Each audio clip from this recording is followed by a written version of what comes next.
welcome back to my channel, The Inked Reader. Today I am filming my March wrap-up. March has been a very long and challenging month for me. I had COVID and a couple of weeks at the beginning of March. They have been very rough. I did get some reading done, but I was working, having COVID and feeling just miserable, and so by the time I finished work, a lot of the time I was just literally dying on the floor trying to read a bit, but it definitely hindered the amount of reading that I did. I was expecting, to have so much time for reading, and I had such an ambitious TBR, and COVID got me hard, and it's been rough. And also it's been rough because I would get tired easier and quicker, and then the time that I would usually spend at night time reading, I was instead sleeping. So yeah, it did impact my reading. Also my mood was not the best, as you can imagine, but overall I did read a good amount of things, I think. Unfortunately though, I think it was a very okay but meh reading month. A lot of the things I've read were just okay, but definitely didn't live up to my expectations. And I'm gonna go in order, so from my least enjoyable read to the most enjoyable one. I always repeat this because I think it's important if you are someone who's never been here and never seen one of my videos. With enjoyment, I don't mean quality necessarily, I just mean how much I had feelings for the book, or I overall had a good time with the book, or even a hard time but I was very invested. So I might recognize the quality of a book but put it very low if I wasn't invested, or if I wasn't enjoying myself, or if I wasn't particularly interested, but I might put something else that quality wise is definitely worse than some other, but it's higher just because I had a good time with it. And I don't know if that makes sense for you, let me know if it doesn't, because I can go a bit more detail about that, but it's not necessarily otherwise. Also apologies if my nails are a bit black. I just finished my plant routine that I have in the weekends, where I just take care of all my plants. And yes, I am one of those that uses her hands to decide if a plant needs water or not, so I stick it in the soil. So yeah, that's why I don't do my nails, basically, and I don't have like gel nails or weather, because they would just be a mess with me taking care of my many plants. Weather-wise, England is doing its usual thing where it cannot decide if it's sunny, horrible. It was snowing yesterday, and then it was sunny, snowing weather. So we're just gonna go with the natural light where we have. I'm filming with my new camera, which is very exciting, but it's a new camera. I've still to learn how to use it. I still have to acquire a microphone and lights and so on. So for now, just let's go with the flow, if it makes sense. But yeah, without further ado, let's start with the books, and mangas are gonna be at the end. I just looked back and my face looks like a cow just licked my whole face. I promise it's just the light, I don't know why. At number 10 we have, well, that's the wrong way, The Dark Powers of Tolkien. And this is an anthology on the dark powers that are present in The Lord of the Rings and the worlds that Tolkien created. I'm gonna show you some of the art, because I think that if I have to decide one very good thing about this book, was definitely the art that's contained. I absolutely love the art in here. I think one of the most fun parts of having these in general was just having a look at the art. However, in general, I didn't really like how this was written. I'm sorry, I'm blind with the sun. I don't know what you are gonna be able to see, but I'm currently blind. And in general, my issue with these was mostly with how it was written, if you want. I found that if this was an anthology about the dark powers of Tolkien, what he does for a majority of actually this book is they say, oh, Tolkien took, an idea, inspiration from Norse mythology, for example, and then he would delve into that myth, that Norse mythology myth, rather than actually Tolkien world and creatures. So it would just say, oh, Tolkien took this from Arthurian legend says this, and it was like, well, that's not why I'm here. Although I think it's important to say that, Tolkien took inspirations from other important works and other mythologies. He could have just mentioned that and then focus on Tolkien and his creatures and his world, rather than just telling us about the inspirations. Yeah, overall it wasn't the best thing I read. I'm gonna keep it just because, first of all, the cover and the art I really enjoy. So for now I'm not gonna get rid of these, but I'm not gonna continue on with these anthologies because I think there are like 5 or a number of anthologies, and I think he's the author of them all, and I just don't like what he's doing with them as of now. Maybe I picked up the wrong one. Let me know if you've read any other of them. One thing that I did like was seeing how Tolkien interpreted evil, and you know how evil for Tolkien is the absence of good. So it's like the emptiness, if you want, and it's completely empty, and it's the absence of good rather than being an entity on its own, or it's sort of along those lines. And that was very fascinating, and I would have loved to explore that in way more depth rather than again going through, you know, all the inspiration and blah blah, what that was about. And now, of course, I am blinded by the sun. Let me step a bit further. Oh, yeah, that's better. At number 9, I had to have an unpopular opinion. Of course I had to. At number 9, I have Daughter of the Moon Goddess. This is the stunning Fairloot edition. I've done a whole unboxing for this, so, you know, you can appreciate its full beauty.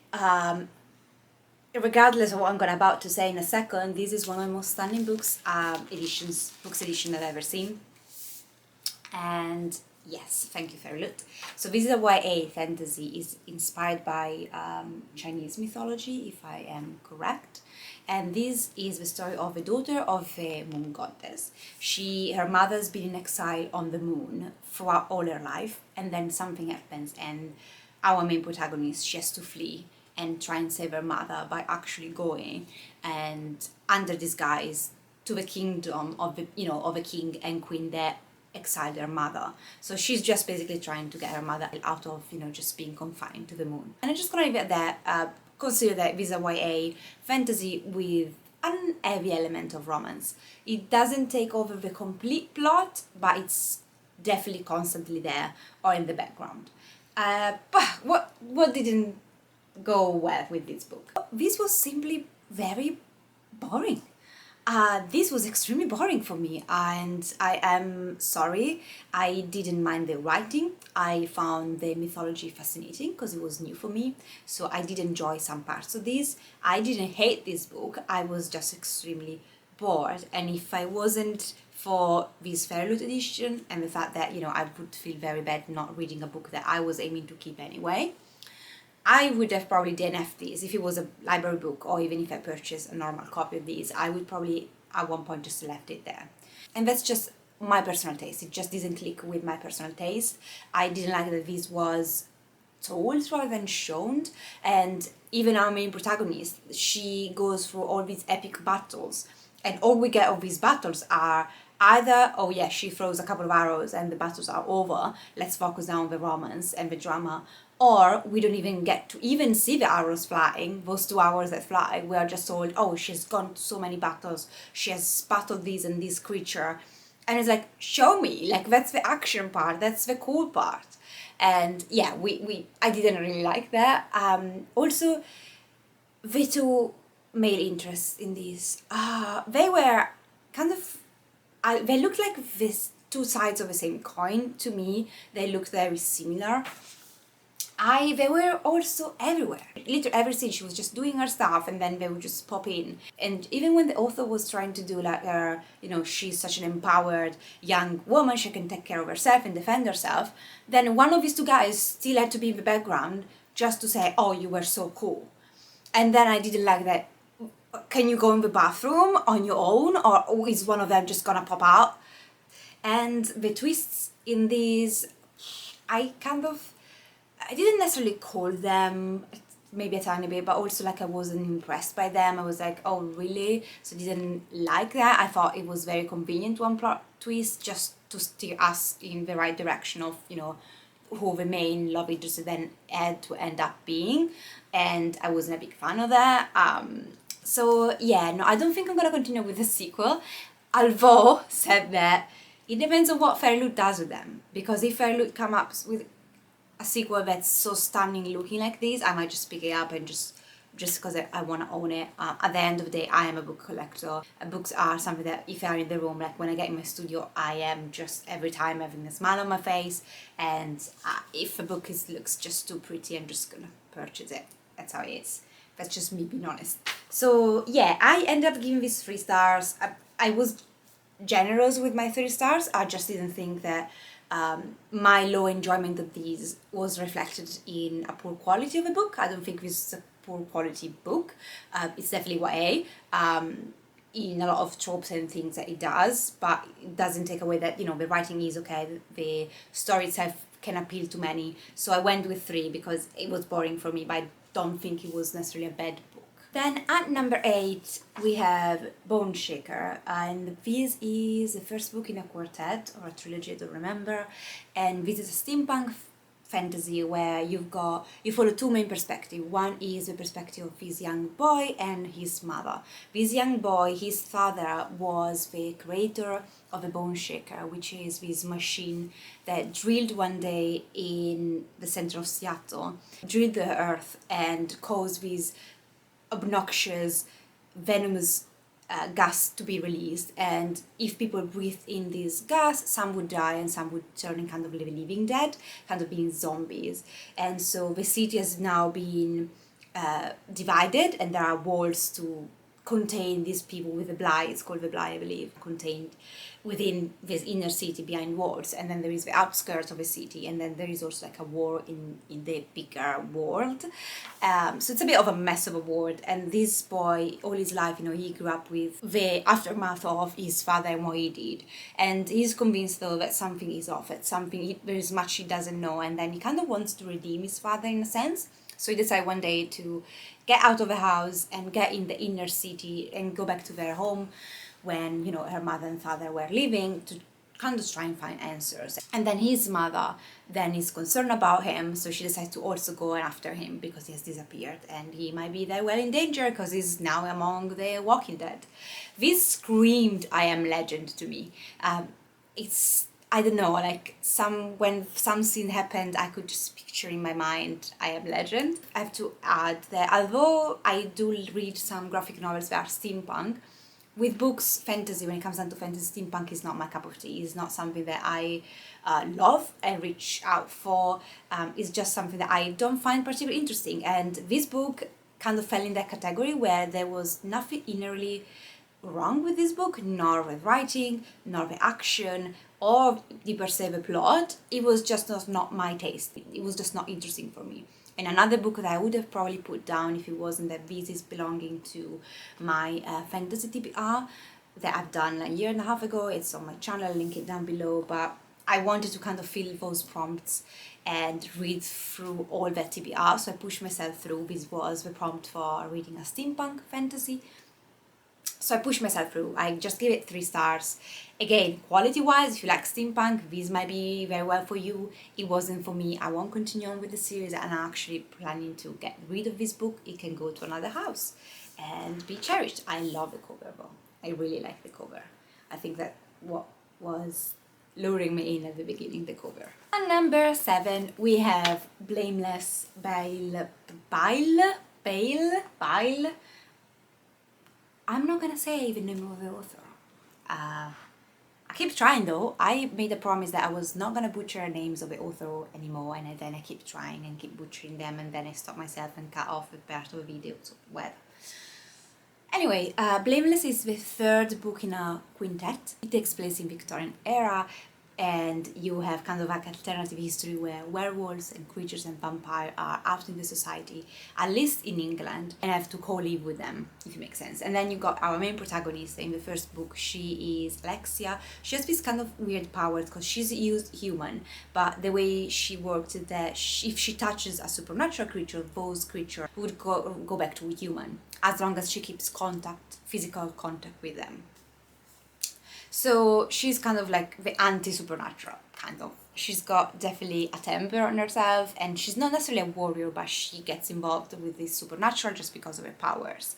And there is like a brooding werewolf clan leader that she might be interested in. This series I am one that I'm still on the fence with, because I love her writing. I think it's such a witty, funny writing style. Honestly, I laughed out loud a couple of times while reading these, and I rarely do laugh. I was properly laughing, and I love it. I love Vibenta. I love Alexa as a character and her personality. I really like it.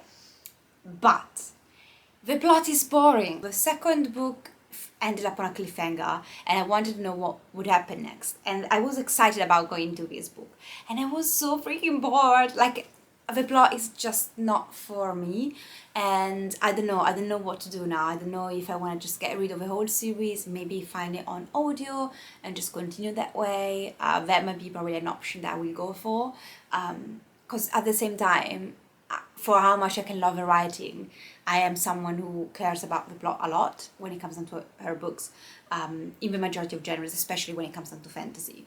And I just have to push myself through the plot sometimes, and there's just so much the witty banter and, you know, the characters that are funny can do at one point.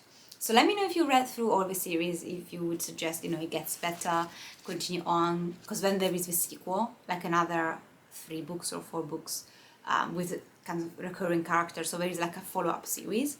It's bloody snowing outside. I'm gonna show you. It's bloody snowing, and it's the 2nd of April. This is crazy. Anyway,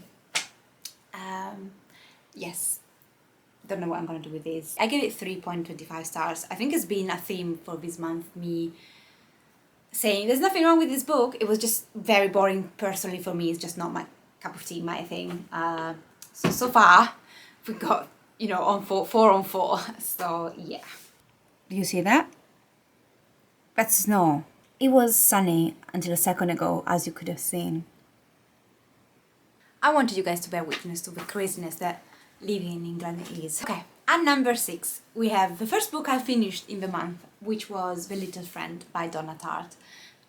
I just said the name of the author again. This is sold to you as a murder mystery, and it is not. However, I'm about to tell you the plot, and it's gonna sound like it is. I'll touch upon that in a second. So this is about Harriet. Harriet, when she is just a baby, her brother one day gets out to play in the garden and never comes back home, and he's found hanged a bit later. And of course now it's been like 12 years when the story actually starts, and you have the aftermath of, you know, her brother's death, what happened to her parents, and the small city that they live in. And then she decides to find out what happens to her brother, but it would better be said that she thinks she knows who did it, and she wants revenge. So this is her story of getting revenge against who she thinks killed her brother.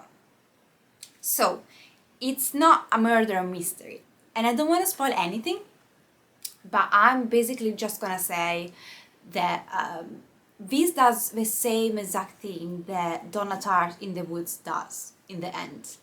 And if you read it, or if you want to just go online and Google and see what In the Woods does, this is exactly the same.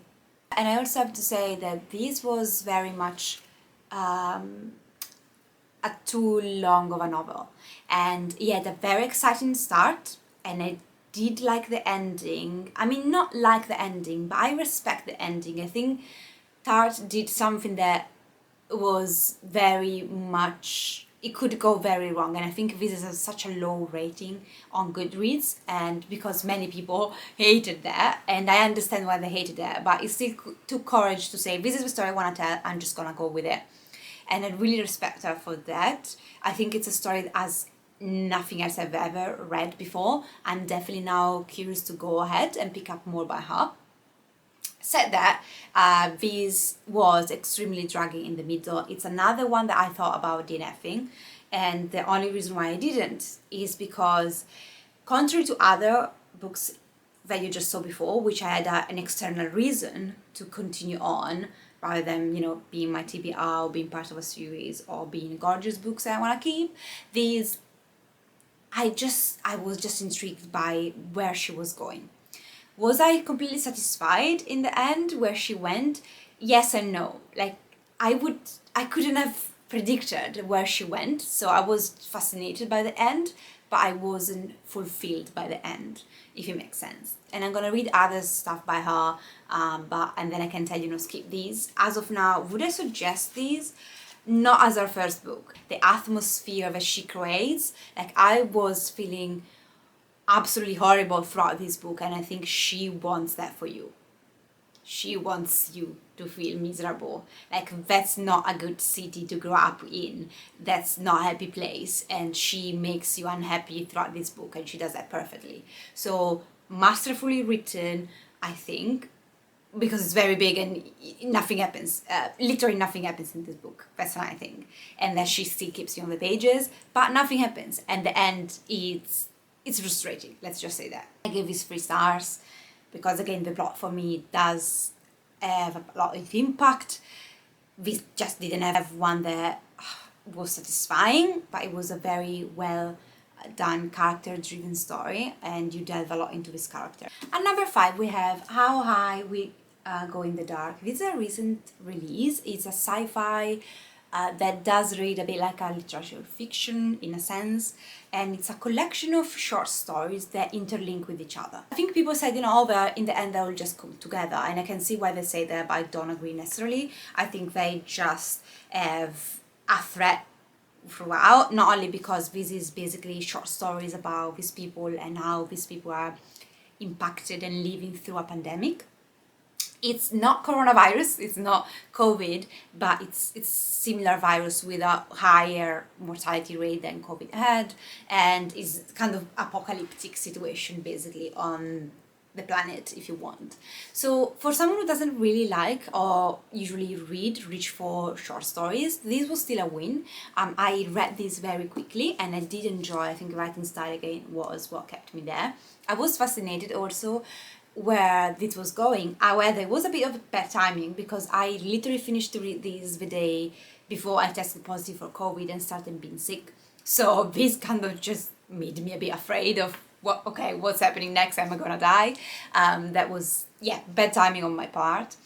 One issue I had is for how much I enjoyed these, there was a lot of content in these, but of course, because of the nature of short stories, it was mostly mentioned rather than, you don't have a full-length novel that explains everything to you. So it's just a much left to interpretation. How much then would this stick to my memory? And I can answer that almost a month after and just say not much. I do remember some of the characters and some general things, but a lot of things have left my memory. I will keep an eye on this author for further works by him. This is the book that we picked up in my book club. We're gonna meet at the beginning of April and discuss this, and I'm very curious to kind of have this discussion with my friends and see what they thought about these. Definitely a good one for discussions. But yeah, a short read also, was a very quick read. And number 4, we have Visions. Visions is the second book in, I think, quartet of 5 book series. It's a paranormal series. It is a low fantasy in the sense that the paranormal elements are very mild as of now, up to this point, and it almost feels like it's a kind of a thriller romance book, but there is definitely an element of paranormal, so it is ultimately a fantasy. And at the beginning of the story, you follow this girl. She is basically finding out that she's been adopted and that her parents are 2 very famous murder serial killers, and she decides that something happens to one of her parents, adoptive one, and she decides to go back to her hometown of her biological parents and try to put together the pieces of what happened with her parents, of the biological ones, and are they really serial killers and what's going on behind that, basically. Now, let me get out of the way the bad things. This is mostly a romance novel, at least the second one, and with some plot elements thrown into that. It's very heavy on the romance. And another thing that I didn't particularly like is that at one point our main protagonist and 2 of the guys in these save someone who's been through a very traumatic experience, and when they save her, she is scared of them, so she's not immediately so grateful that, she kind of starts to say, like, get away from me.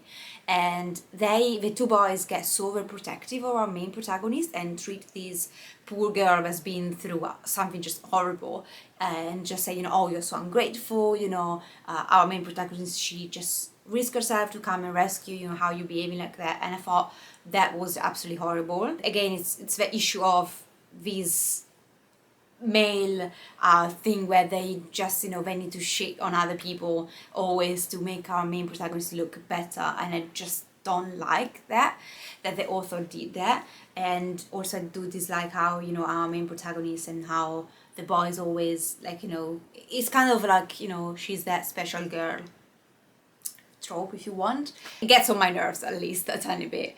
Said that, I'm fascinated by, you know, the actual plot of the mystery that's behind this, and I think that the characters, especially the one of the two boys, is very fascinating character, and so I do want to continue on and do want to find out what happens to them. Some of points of this plot I was just like, it's starting to drag a little bit, but then it did pick up in the end. I grew attached to the characters. One of them, I think it was kind of a copy of Jack Teller from Sons of Anarchy, so that's a win, because I do love Jack Teller, but at the same time I can recognize that, oh, that's what she's doing, the author. But the other character, the other boy, I really like him, and I want to see what happens with our main protagonist. The main protagonist is not my favorite one in the series. I'm not here for her, if it makes sense, but curious to know, curious to continue on, and I gave that 4 stars. Okay, sorry, I had to take a break at the snack while my battery recharged. Camera battery, not my battery. I'm human. And number 3, we have a book that I actually debated where to put because of what we're gonna discuss in a second. I think number 2, 3, and 1, 3 to 1 are actually not very much different. And of course, you know, they are very different stories, but the thing is that those are probably the 3 books that really stuck with me the most throughout the month. No matter if I read them at the beginning or at the end, are the ones that when I went to compile this list, I was like, okay, this could potentially go in the first place for different reasons.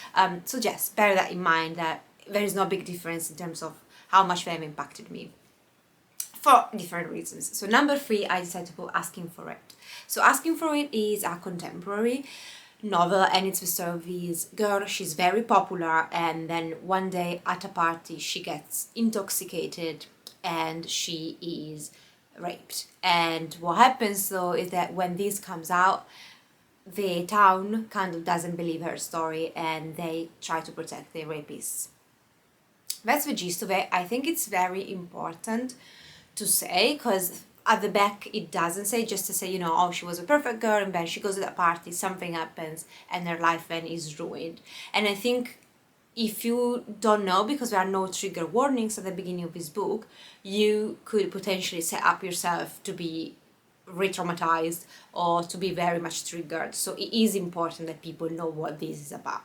So yes, it's about a popular girl that gets intoxicated, get raped, and the consequence of that when the town basically doesn't believe her story because she had a reputation of being kind of an easy girl. Let's start with the positives. In a story that doesn't bring any joy whatsoever, there is no happy moment in this story. This is a very dark contemporary, and the way they're writing, I really loved what she did, because she took a very unlikable character and she made that unlikable character went through some very traumatic stuff. And we start from, you know, having the kind of, we are in the mind of our main protagonist, so this unlikable character, and we start from her, you know, how she's full of herself and how she cares about always being considered the most beautiful one. And we go from there to then when the trauma happens, so when she is actually assaulted and the aftermath of that. So, you know, from I'm the best, I'm so beautiful, to her just feeling, you know, I don't want to live anymore, I'm worthless, and so on. And it's just, I think it was a very well depiction of actually victims might think of themselves. And the reason why I am saying this is that I am not a survivor myself. I am someone who's worked with survivors of this, and what they told me, the way they felt, and it just resonated very well. This book put me in a very delicate spot. I am no longer at the moment working with victims, and for a variety of reasons, and this kind of brought me back to those days when I was, and it kind of ignite again a lot of the vicarious trauma that I had been carrying, because it was physically hard for me to read these. Like, I had some points where I just had to put this down. In that sense, this is extremely realistic. I don't know what kind of research the author has done, but so much of what our main characters, her thoughts and feelings she goes through, resonated for what I have seen from victims. And so I was physically in pain while reading these. I cried. I was emotionally a mess, basically. I have like 2 points. First of all, and I think, and it's important I start on the second point because it's linked to the first point. So what I really disliked about this is the ending. This is a very, very open ending, and the author kind of puts a note at the end just explaining, oh, that's life, things just don't tidy up, or like, in life things are like that. And I don't agree with that, because in this case, because she leaves us in a hopeless limbo. So you either don't have like a resolution, you don't have a resolution that comes with justice, but also you don't have a resolution where actually things go on the other side, where they go even more darker than they already have been throughout the book. It just stays there. There is no end to this. Like, it doesn't go either way. It just stays there. And in life, things fall again. My experience, and that's just my opinion at the end of the day that I'm here to give you guys, is that things at one point will take a shift, turn for the worse, or they can take a turn for the better. Which doesn't mean that people, don't keep the trauma inside and live with that for years and years and years. But even at that point, she doesn't even show us our main protagonist 5 years later, still in the same situation. I would have seen that as an ending. I would have seen that, how she never processed this, or how this is impacting her even 5 years later, as a kind of ending, if you want. That was, an ending. But this literally doesn't have an ending. Like, you get to the right page, to the last page, it was like, wait, did I get like half book? Did I just miss an epilogue or something? So my other point is that because she decides to end it this way, if you are a survivor of something like this and you read through this, you are left at the end not only triggered, not only, with a lot of negative thoughts and feelings brought to the surface or relieved through this story, but you also are left with a sense of complete hopelessness that could be so daunting, could be so hard then to handle on your own when you put down this book. So this book should come with a trigger warning, should very clearly, explicitly say, this is what this is about, this is where I am going to. If you are a survivor, think twice, 3 times, 4 times before you pick this up. And also, by the author knowing how she was going to end this, how could she think that, someone who's lived through this could ever come out of this well? Or just say, oh, this book did something for me. Like, this book just made you relieve the trauma and left you with a sense of suffocating hopelessness that's just devastating. That's just not a message you want to give to a victim, or not a message you want to give to someone who survived that. Said that, if you go into this book without being a survivor and you want to have a clear, very, I think, truth to life depiction of what can go through the mind of a survivor, as a non-survivor that needs to understand how it feels like and what it looks like, and how justice, or injustice would better say, go, and how it works, that's perfect to open your eyes. Like, this book is gonna make you feel pain. Doesn't matter if you have never worked or lived through this or ever knew someone who has. Like, this book is gonna make you angry, is gonna make you uncomfortable, is gonna make you feel the feels.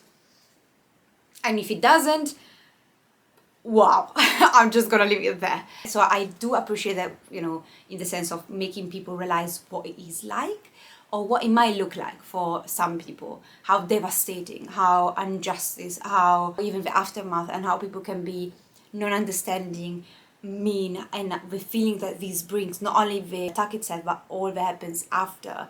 This is a brilliant depiction of, for how some people this is actually in real life look like.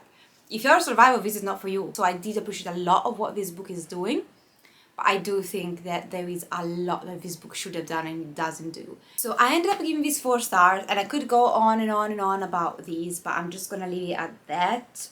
And number two, a book that I would never think it would be a book number two. Reason why I put book number two at number two rather than again asking for it. Asking for it is a book that will stick with me, and I will never forget the book. Like, it's something that seeped under my skin. This book is completely different. Like, book number two is pure enjoyment, good time, stop thinking. It's just, again, me immersing myself in a story that's just entertaining and fun. And I needed this so much this month because, again, of meh or traumatizing reading that I had before. And this is Gods and Monsters. I listened to this on audiobook. It's the only audiobook that I completed throughout the month. This is the third and final book in a trilogy. The first one is Serpent and Dove, where you got basically a witch and a witch hunter that for a series of circumstances they have to end up marrying. He doesn't know she's a witch. He just thinks that she's a thief, and he just, they hate each other at the beginning because they are born enemies. So the first book was Serpent and Dove, was very famous YA. I think it's, the content of this could be potentially new adult because there are some sex scenes and they are kind of explicit. So be aware of that if you're on the younger side. This should have been just a duology because the first book I really enjoyed, the third book I really enjoyed, or it wouldn't be a second place. The second book was horrible. I think we all agree on that. I've not met one person on YouTube talking highly of the second book. This could have been a duology and I would have had only praises for this duology. It's fun, it's entertaining. In this particular, she manages to use one of my most hated tropes ever, and she still makes it work because of the action, the characters, the bond between these characters. Each character is quite well portrayed, in my opinion. Like, they are different. Like, you could say, oh, this is Bo, this is Lou, and this is Reed. So they were well shaped, I believe, and they were different from each other enough for me to kind of get to love each one of them for different reasons. Bo makes me laugh so much. I had such a good time just listening to this while doing stuff. I absolutely loved the ending, the everything. It just knitted together perfectly. It was just a happy time with a lot of action and drama, but like drama that, keeps you entertained. It was a kind of long audiobook, but flew by, and I was actually actively looking forward to reach for it and keep listening. So very positive. I would suggest the audiobook. I had a good time. The only thing is there is the guy, so it's like you got a guy and a girl doing, the two perspectives you follow, so Reed and Lou. And the guy sometimes tries to make like female voices, and he goes like, yeah. It was horrible, right? Yeah, exactly like that. It was just, please, for goodness sake, just stop it. Just use a normal male voice. We understand it's a girl because you're about, you say she said, or you give a name of a female character. Just don't. So that was the only thing that I absolutely hated. It's like this guy trying to make female voices and make them sound annoying. It's like, don't they realize that sounds absolutely annoying? Like, every character, when you do like a dialogue as this character, then suddenly this character is so annoying you want to strangle them. Don't you realize what you're doing? Didn't you listen back to yourself? And then at number one we have Before They Are Hanged. Now by Joe Abercrombie, the second book in a trilogy, the first Law trilogy. I am continuing on. I've continued on actually this month. I would probably struggle a lot in giving you a synopsis for these, apart from just mentioning the first book. You follow different characters. Some are good characters, some are bad characters. They all just have their own plot in the first book, so you just follow these different characters kind of converging in the same city where there is a war brimming. I'm just gonna leave it at there. I think the first book, I liked it, but it was like a 3.5 stars for me. It was very slow. I love the characters. I love its writing style, as we all do. It's a grim dark fantasy. However, again, for me, the plot, ultimately, the plot it's important. Like, there's nothing to do. Like, I might love the writing, like, Little Friend by Donna Tartt. I might have such an amazing respect for the author, but will rarely, not I can even think of, give you a 5 stars if you don't have both characterization that's well done and a good plot, or at least a plot that's fair. So struggled a tiny bit because nothing happens in the first book. Does things happen in the second book? Yes and no. At the same time, things do happen, but way more than the first book. But it still feels like half a book. It still feels like you get to end, it's like, oh, okay, like there is this build up, and then it's finished. So again, I've heard people say that this is very much like a trilogy, and it should even be read back to back because that's how it makes sense. Now, I'm not gonna do that just because I got so many books to read, but I do understand why they're saying that. I love the characters, so the characters that I used to love and grew to love, they're still present, they're there, I enjoyed them.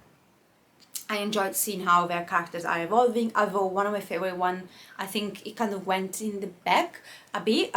His point of view was a bit less than I was hoping for. So hopefully in the third one I get more of him.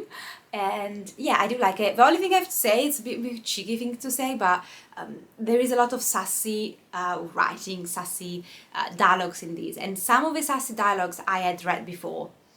Like, I think he uses some catchy phrases that actually he took from somebody else, or like online or whatever. He read, like, I don't know, not a meme, but like a very sassy word somewhere on social media, and just said, let me put in here. It does, like, I can guarantee you that at least a couple of things that the character says, I've read before, I've heard before. So it was like, I appreciate it, but I'm not like, oh, I love his writing so much, he's so clever, because I think a couple of things he took from somebody else. Sorry, I just said that. It is grim dark, but I've read way more graphic, brutal things. So for me, people say, oh, this is so brutal, it's so violent. I don't agree necessarily. Like, it's a fantasy with violent scenes in it, but I don't think this is so grim dark that you have to like kind of give warnings for it. That is just unbearable, just the violence so shocking. It isn't for me, but again, I tend to steer toward that fantasy in those books, so I might just be used to them, if it makes sense. But yeah, overall I give it 4.25 stars. I'll continue on. Didn't love it to pieces. I'm still not, oh, this is the best trilogy I've ever read or whatever, but I'm having a good time while reading it, and I will continue for sure. I need to power through because I have, my SIM card doesn't have much space anymore. So I need to power through, and I'm gonna speak about the 5 manga and graphic novels that I've read, again from the least liked to the most liked, enjoyment-wise. So number 5 we have Noragami Visits a Manga, Volume 1. It's kind of a manga where you follow this young god who basically doesn't have very much of a following. And so he decides that he wants to build himself a shrine, but to do so he needs to collect money, and he accepts to make favors in exchange for money for humans. This was just okay, keeping with the trend of the rest of the books we just discussed. Wasn't for me. I read it, I wasn't bored, I read it very quickly. I was just at the end, okay. Let's say, I know with the manga you have to give more volumes. I'm also very careful when I buy my manga because they are very, very expensive, and I don't want to spend money on something that even the first volume is just meh. Unless I know and it's like a super well-beloved series and, so many people love it. So there might be a reason. I've never heard anybody speaking about these. I don't even remember how I came to actually buy these. If I had another volume, I would probably read it. But I'm not gonna go on Amazon or whether and buy it physically. So what I'm gonna do is I'm gonna get rid of these, and that's it. I'm not gonna continue on this series. Life is too short. It's okay. Nothing wrong with it. It's just objectively, I cannot pinpoint anything wrong. It just wasn't my taste. Number 4, I have Why the Last Man. This is the, I think it collects like 2 volumes. It's the second to last volume, so I'm almost done with the series. And I categorize this as a dystopian series, but could be definitely considered sci-fi as well. I'm gonna check out the TV show that's now been out, I think is out, and this is the story of this virus that kills all male mammals on Earth, apart from our main protagonist, Yorick, and his pet monkey. And you follow them trying to survive in a world of only women. And I am almost done with the series. I've enjoyed this volume. Overall, really enjoyed it. I do find that some of the plot becomes a bit repetitive at one point.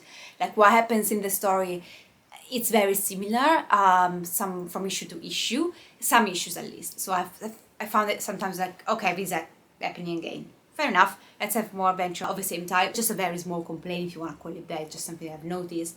I am overall very much enjoying those, the series overall. I'll show you some of the art. It's done by Brian K. Vaughan, who did Saga, and I am actually eager to continue on and finishing this beloved series that I'm gonna keep and cherish and hopefully reread and check out my TV show. And number 3 we have Fangs. Finally I've read these. I'm gonna show you some of the art. This was the cutest thing ever.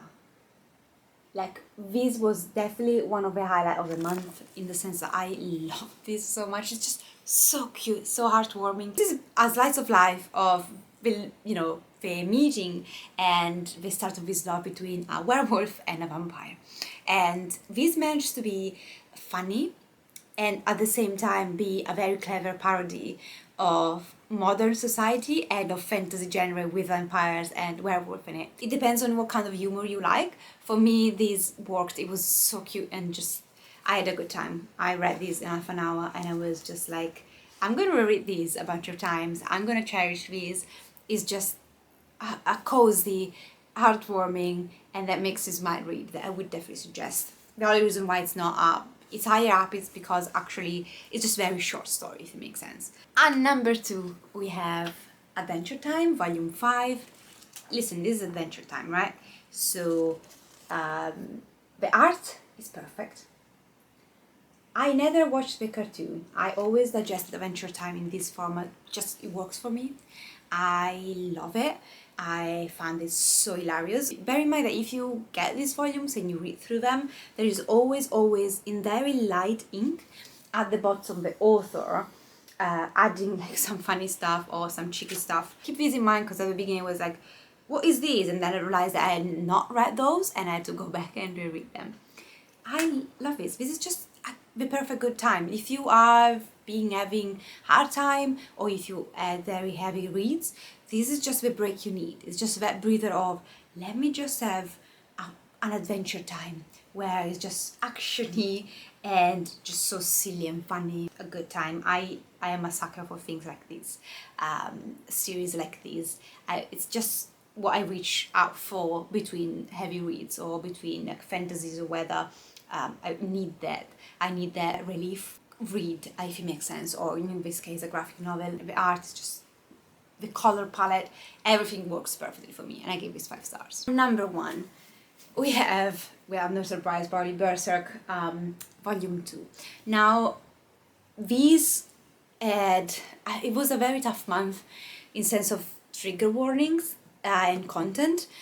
Be aware, because again in this we have the back history, so the history of Guts and how he came to be, or you know, it's the beginning of his back history. I think we're gonna continue his back history, so his kind of childhood and early adulthood in this 3rd volume. I hope so, because that's what so fascinated me so much about these. But be very much aware that especially the beginning, the 1st volume containing this deluxe edition, there is hard scene to see, and I don't want to spoil it, because I think again this probably would be a spoiler. Just, you know, you might want to check out with trigger warnings, you might be okay with that, but for me that scene was so struggled through that. But I loved how in depth we go. I loved meeting characters which dynamics I struggled to understand in the 1st deluxe volume, just because they were new characters for me. While here we go back and we see how Guts met their characters, and why, you know, there is that tension between them and all that feelings attached, all that anger. And the way this ends, I cannot wait to pick up the next volume. I immediately bought the 3rd volume. I think I love this more than the 1st volume. I think finally we're getting through why Guts is the way he is, and it was harrowing and at the same time so fascinating, and I can see the love coming, if it makes sense. This is grimdark. So this is bloody grimdark fantasy. This is what I would consider, this is brutal, and I am like, yes, okay, that's brutal. Because I'm gonna read probably the next volumes throughout the year, I'm not gonna give you a synopsis every time. If you wanna have a synopsis, I have talked about this in my I think February wrap up, so you can go there, or you can go online, or maybe you're already familiar with Berserk, but yeah, just to save some time. But thank you guys for watching. I've not gotten around to read Hades' Daughter, meaning that I'm still reading it, and also Sarah J. Maas' Crescent City, the 2nd book. I'm making my way through that. So yeah, it's gonna be, hopefully, who knows, in my next wrap up. I'll see you next time though, guys. Take care of yourself. Ciao!